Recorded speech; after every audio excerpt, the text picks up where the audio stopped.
ঘটনাটি ঘটে 1978 সালের দিকে। আজ থেকে প্রায় 43 বছর আগের ঘটনা।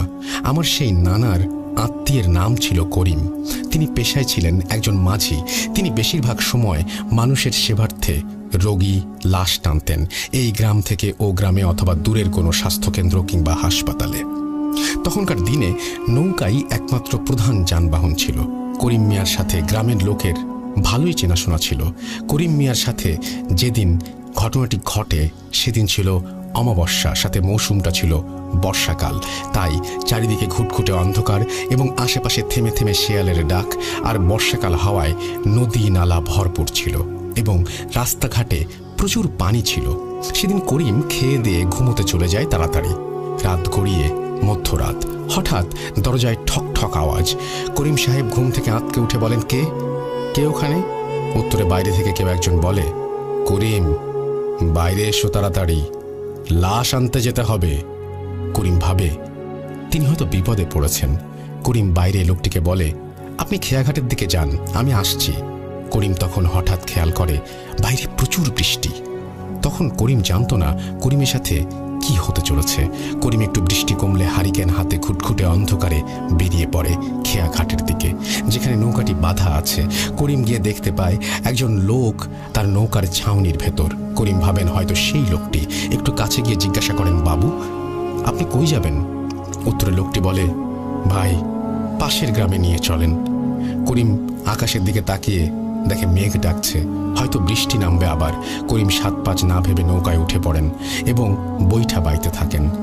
পাশের গ্রামে যেতে হলে তাকে একটি গ্রাম ও একটি শ্মশান পার হতে হবে। প্রচুর বৃষ্টির কারণে শ্মশান তলিয়ে গেছে পানিতে। রাতের আঁধারে দিক ঠিক রাখা মুশকিল হয়ে পড়ে।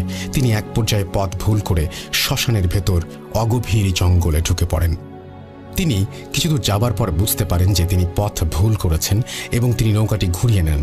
তখন হঠাৎ কানে আসে খচখচ শব্দ, যেন কিছু চিবিয়ে চিবিয়ে খাচ্ছে।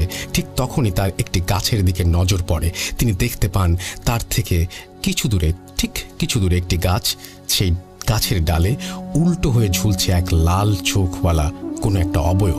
সেই অবয়বটি কাছে আসতে না আসতেই করিম খেয়াল করে অবয়বটি তার দিকে রাগান্বিত অবস্থায় তাকিয়ে আছে, আর অবয়বটির চোখগুলো জলজল করছে এবং মুহূর্তের মধ্যে অবয়বটি হাওয়ায় মিলিয়ে যায়। এটি দেখার পর করিম প্রচুর ভয় পায় এবং অনেকক্ষণ ছাউনির ভেতরে থাকা লোকটার সাড়া শব্দ না পেয়ে করিম লোকটিকে ডাকতে থাকে, বাবু, বাবু। কোনো উত্তর নেই।